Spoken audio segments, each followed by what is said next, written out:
नमस्कार दर्शक बंधु। आज हूँ अगस्ट मास 27 तारीख बुधवार।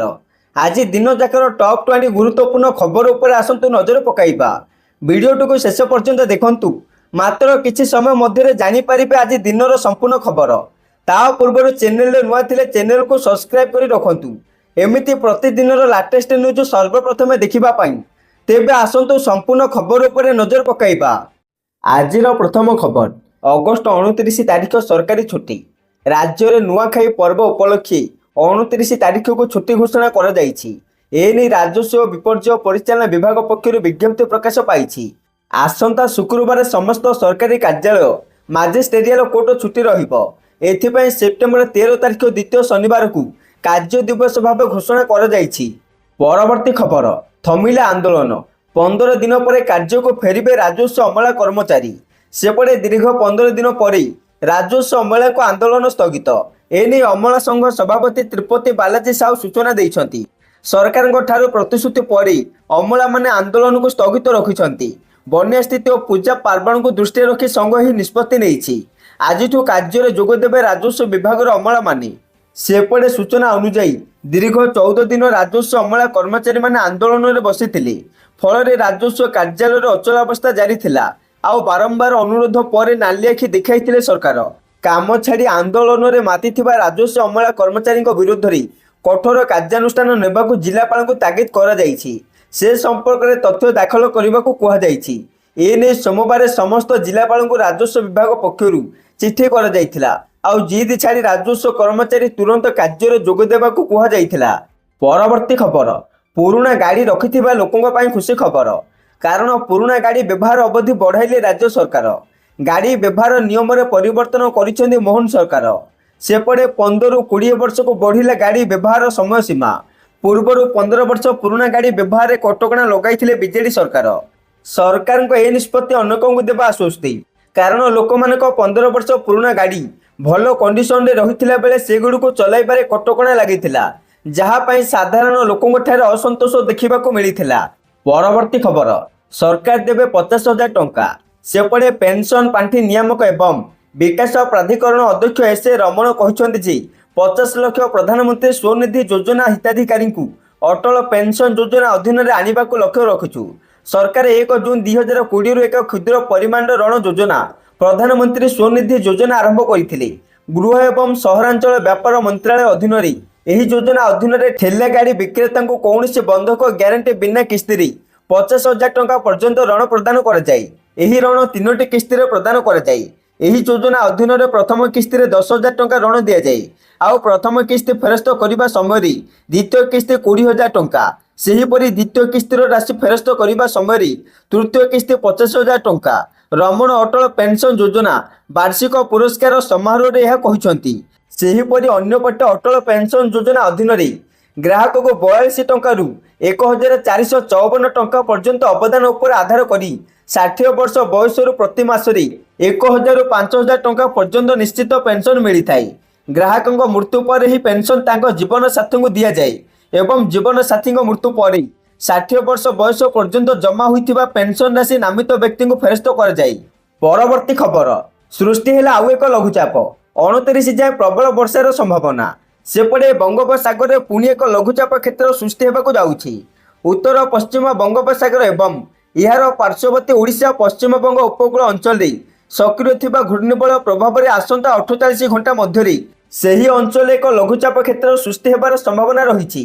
आउ संभाव्य लघुचाप प्रभाव में 27 ରୁ 29 पर्यंत राज्यर विभिन्न स्थान में प्रबल वर्षा येलो वार्निंग जारी करिछि भारतीय पाणीपाग विभाग। किछि स्थान में प्रबल ରୁ अति प्रबल वर्षा हेबा सह घंटा प्रति 30 ରୁ 40 किलोमीटर बेगर पवन बहिबा नहीं पाणीपाग विभाग पक्षर सूचना मिली।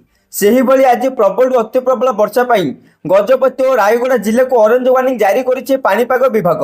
यही समय समुद्र अशांत रहुथिबारु मत्स्यजीवी को समुद्र भितर को न जावाई मत्स्यजीवी को परामर्श दि जाइछि। आउ यह पर 30 तारीख पुणी वर्षार परिमाण कमिबो बोली सूचना मिली। परवर्ती खबर बढ़िला चाइनार टेंशन। सेपटे अमेरिकार राष्ट्रपति डोनाल्ड ट्रंप वर्तमान टारिफ राजा। उत्तेजना वृद्धि कर से भारत को आसुवा सामग्री उपर अतिरिक्त 25% टारिफ लागू करने को घोषणा कर बुधवार अर्थात आज कार्यकारी हेब। केवल एतिक नुहे से चाइना को 200% पर्यंत टारिफ लगाइबाक धमक देइछंती। यार अर्थ होउछि भारत एवं चाइना रु अमेरिका को जाउथिबा सामग्री महंगा होइजिबो, जहाँ वाणिज्य उपरे बड़ प्रभाव पकाई पारे। भारत उपरे ही टारिफ लागू करा जाइछि कारण से रूसिया रु तेल किणुछि, जहाँ को अमेरिका पसंद करे नहीं। सेपटे चाइना ट्रम्पଙ୍କ कठोरतार विरक्त एवं तुरंत अमेरिका को तार दूत पठाइछि कारण चाइनार लक्ष्य होउछि दुई देश मध्यरे चलीथिबा वाणिज्य युद्ध को ठंडा करिबा। परवर्ती खबर, प्रेमानंद महाराज को नहीं बयान पर रामभद्राचार्य को टार्गेट कले अभिमुक्तेश्वरानंद। कारण रामभद्राचार्य कहिथिले जे मु प्रेमानंद को एक चमत्कार बोले माने नहीं, से मो सम्मुखें संस्कृतर गोटे शब्द किंबा संस्कृत श्लोक अर्थ बुझाई देखंतु, से मो पिला परी। जदि कहीं शास्त्र जानती तेबे तांको चमत्कारी कुहाଯାଇ पारिबो, किंतु प्रेमानंद चमत्कारी नुहंती। चमत्कारी ताकू कुहाଯାଏ जे शास्त्र उपरे चर्चा करे। आउ तांकर ही बयान उपरे प्रतिक्रिया दे स्वामी अभिमुक्तेश्वरानंद सरस्वती कहिसंती, वृंदावन रे हळदिया पोशाक पिंधा जणे महात्मा अछंती जहाँको नाम प्रेमानंद जी। रामभद्राचार्य कहउछंती जे से संस्कृतर गोटे शब्द मध्य जानी नाहंती, तांको संस्कृत जानिबार कोन आवश्यकता अछि। से ईश्वरଙ୍କ नाम प्रचार करूछंती, ईश्वरଙ୍କ नाम मध्य संस्कृतर अछि। जदि से नाम जप करूछंती ता माने से संस्कृत जानिछंती। मते कहंतु राधे राधे कृष्ण कृष्ण गोविंद गोविंद गोपाल गोपाल केउ भाषा। प्रेमानंद जी दिन राति ही नाम जप करने लोकों को अनुप्राणित करुछंती। यह कौन संस्कृत भाषा नुहे कि जो व्यक्ति दिन राति ईश्वर नाम जप करुछि से संस्कृत भाषा ही तो कहूछि। रामभद्राचार्य को देखा तो जाऊ नथिला, लागुछि एबे शुभुनाई मध्य। आउ एबे अभिमुक्तेश्वरानंद यही बयान वीडियो एबे भाइराल हेबारे लागिछि। परवर्ती खबर, लोकों को फोन करिवे मुख्यमंत्री कारण राज्य रे आरंभ हैला आम शासन व्यवस्था। यह को मुख्यमंत्री मोहन चरण माझी शुभारंभ करिसंती। लोकों को मतामत आधार नीति निर्धारण हेबो।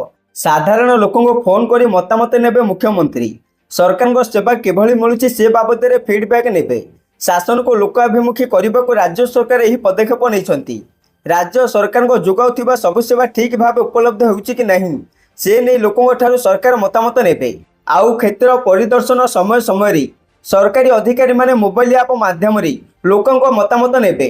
फेसबुक, एक्स, व्हाट्सएप, वेबसाइट, चाटबॉट एवं सीधा सड़क टोल फ्री नंबर 1447 को फोन करी मतामत दे पारिबे साधारण जनता। परवर्ती खबर, चाषी आसिला खुशी खबर कारण राज्य सरकार सीएम किसान योजना किस्ती आज 27 तारिख प्रदान करा जिवो। कारण 28 तारिख नुआखाई पड़ुथिबारु तार पूर्वदिन यह प्रदान करा जिवो। प्रति चाषी बैंक खाता को सीधा सड़क 2000 टंका लेखाएं पठाजिवो। यह द्वारा ओडिशा रे 52 लाख क्षुद्र और नाममात्र चाषी उपकृत हेबे। एही योजना रे राज्य सरकार 2टी किस्ती रे 4000 टंका प्रदान करिथांती। सूचना योग्य गत वर्ष नुआखाई अवसर राज्य सरकार सीएम किसान योजना प्रथम किस्ती प्रदान करथिले। तेणु गतकाली एने कृषि और कृषक सशक्तिकरण विभाग दायित्व रे थिबा उपमुख्यमंत्री कनक वर्धन सिंहदेव समस्त जिलापाल सहित आलोचना करथिले। परवर्ती खबर, शेष होला खरीफ धान पंजीकरण। नवेम्बर 1 धान किणा। चलित वर्ष रेकर्ड संख्यक चाषी पंजीकरण करिसंती। 19,67,000 चाषी पंजीकरण करिथिबा जणा पड़िछि। गत वर्ष 17,50,000 चाषी पंजीकरण करथिले। जुलाई 19 तारिख पंजीकरण प्रक्रिया आरंभ होइथिला बेले अगस्त 25 तारिख रे शेष होइछि। नवेम्बर 1 धान किणा आरंभ हेबो। एने खाद्य जोगाण और खाउटी कल्याण मंत्री कृष्ण पात्र सूचना देइछंती। परवर्ती खबर, श्रीमंदिर परिचालना कमिटी घोषणा। 10 सदस्यों को कमिटी रे स्थान मिलिला। एने आईन विभाग पक्षर विज्ञप्ति प्रकाश पाइछि। परिचालना कमिटी रे डॉक्टर सिद्धेश्वर महापात्र, सेवक कृष्णचंद्र सामंतराय, मधुसूदन सिंहारी, जगन्नाथ पूजा पंडा, गणेश दास महापात्र, रामनारायण गोछायत, श्री रघुवर दास महाराज, पूर्वतन सीएजी डॉक्टर गिरीश चंद्र मुर्मू, एके सावत, महेश कुमार साहू ना घोषणा कर सरकार। सेपटे पूर्व आईन मंत्री पृथ्वीराज हरिचंदन को देइथिबा सूचना अनुसार खूब शीघ्र श्रीमंदिर परिचालना कमिटी बैठक बसिबो, जेउथिरे श्रीमंदिर परिचालना नहीं आलोचना हेबो। एथि सहित धाड़ी दर्शन आरंभ करने नहीं बैठक रे आलोचना पर निष्पत्ति नियाजिबो। श्रीमंदिर रे थिबा हुंडी स्थानांतर नहीं बैठक रे समीक्षा करा जिवो। परवर्ती खबर, सुना दर रे लागिला ब्रेक। गणेश पूजा पूर्व सस्ता है सुना। जदि आपण आज सुना किनिबा को चाहुचंती बा योजना करिसंती तेबे प्रथमे जानि नियंतु आजिर सुना दर केते रहिछि। कारण प्रतिदिन सुना और रूपा दर निर्धारण करा जाय थाए। आज भारतीय बाजार रे 22 कैरेट सुना दर 10 ग्राम प्रति 93,040 ଟଙ୍କା ହୋଇଥିଲା ବେଳେ 24 କ୍ୟାରେଟ ସୁନାର ମୂଲ୍ୟ 10 ଗ୍ରାମ ପ୍ରତି 1,01,150 ଟଙ୍କା ରହିଛି। ଆଉ ଗତକାଲି ଅର୍ଥାତ୍ ମଙ୍ଗଳବାର ଅପେକ୍ଷା ବୁଧବାର ଦର ସାମାନ୍ୟ କମିଛି। ଓଡ଼ିଶାର ରାଜଧାନୀ ଭୁବନେଶ୍ୱରରେ 10 ଗ୍ରାମ ପ୍ରତି 93,040 ଟଙ୍କା ହୋଇଥିଲା ବେଳେ 24 କ୍ୟାରେଟ ସୁନାର ମୂଲ୍ୟ 10 ଗ୍ରାମ ପ୍ରତି 1,01,150 ଟଙ୍କା ରହିଛି। ସେହିପରି ଭୁବନେଶ୍ୱରରେ ଗତକାଲି ଅପେକ୍ଷା ଆଜି ଦରରେ ସାମାନ୍ୟ ପରିବର୍ତ୍ତନ ହୋଇଛି। ଦେଶର ପ୍ରମୁଖ ସହରମାନଙ୍କରେ ବି ସୁନା ଦରରେ ପରିବର୍ତ୍ତନ ହୋଇଥିବା ଦେଖିବାକୁ ମିଳିଛି। ଦେଶର ଆର୍ଥିକ ରାଜଧାନୀ ମୁମ୍ବାଇରେ ଆଜି 22 କ୍ୟାରେଟ ସୁନା ଦର 10 ଗ୍ରାମ ପ୍ରତି 93,040 ଟଙ୍କା ହୋଇଥିଲା ବେଳେ 24 କ୍ୟାରେଟ ସୁନାର ମୂଲ୍ୟ 10 ଗ୍ରାମ ପ୍ରତି 1,01,150 ଟଙ୍କା ରହିଛି। ସେହିପରି ରାଜଧାନୀ ଦିଲ୍ଲୀରେ ସୁନା ଦର ପରିବର୍ତ୍ତନ ହୋଇଥିବା ଦେଖିବାକୁ ମିଳିଛି। ଆଜି 22 କ୍ୟାରେଟ ସୁନା ଦର 10 ଗ୍ରାମ ପ୍ରତି 93,040 ଟଙ୍କା ହୋଇଥିଲା ବେଳେ 24 କ୍ୟାରେଟ ସୁନାର ମୂଲ୍ୟ 10 ଗ୍ରାମ ପ୍ରତି 1,01,150 ଟଙ୍କା ରହିଛି। ପରବର୍ତ୍ତୀ ଖବର, କେନ୍ଦ୍ର କର୍ମଚାରୀଙ୍କୁ ଝଟକା, କାରଣ ଅଷ୍ଟମ ପେ କମିଶନ 2028 ପୂର୍ବରୁ ବଢ଼ିବନି ଦରମା କି ପେନ୍ସନ୍। ସେପଟେ ଅଷ୍ଟମ ବେତନ କମିଶନ ଲାଗୁ କରିବା ପାଇଁ ରାଜ୍ୟ ସରକାର, ପ୍ରତିରକ୍ଷା ମନ୍ତ୍ରାଳୟ, ଗୃହ ମନ୍ତ୍ରାଳୟ ସହ ଆଲୋଚନା ଆରମ୍ଭ କରିଛନ୍ତି କେନ୍ଦ୍ର ସରକାର। କିନ୍ତୁ ଅଷ୍ଟମ ବେତନ କମିଶନ ଲାଗୁ ହେବା ନେଇ ବଡ଼ ଅପଡେଟ୍ ସାମ୍ନାକୁ ଆସିଛି। 2028 ମସିହା ଯାଏଁ ଅଷ୍ଟମ ବେତନ କମିଶନ କାର୍ଯ୍ୟକାରୀ ନ ହୋଇପାରେ ବୋଲି କିଛି ଜାତୀୟ ଗଣମାଧ୍ୟମରେ ଖବର ପ୍ରକାଶ ପାଇଛି। ତେଣୁ 2028 ପୂର୍ବରୁ ଅଷ୍ଟମ ବେତନ ଆୟୋଗ ଲାଗୁ ହେବା ନେଇ ଆଶଙ୍କା ଦେଖାଦେଇଛି। କେନ୍ଦ୍ର ସରକାର ଏହାକୁ ନେଇ ଆଲୋଚନା ଜାରି ରଖିଛନ୍ତି, କିନ୍ତୁ କୌଣସି ଠୋସ୍ ପଦକ୍ଷେପ ନିଆଯାଇ ନଥିବା କୁହାଯାଉଛି। ସେପଟେ କେନ୍ଦ୍ରୀୟ କର୍ମଚାରୀ ଏବଂ ପେନ୍ସନଭୋଗୀ ଆଶା ରଖିଥିଲେ କି 2024 ଜାନୁଆରୀ 1 ତାରିଖରୁ ଦରମା ବୃଦ୍ଧି ପାଇବ, କିନ୍ତୁ ଏହା ହେବାର ସମ୍ଭାବନା ନାହିଁ।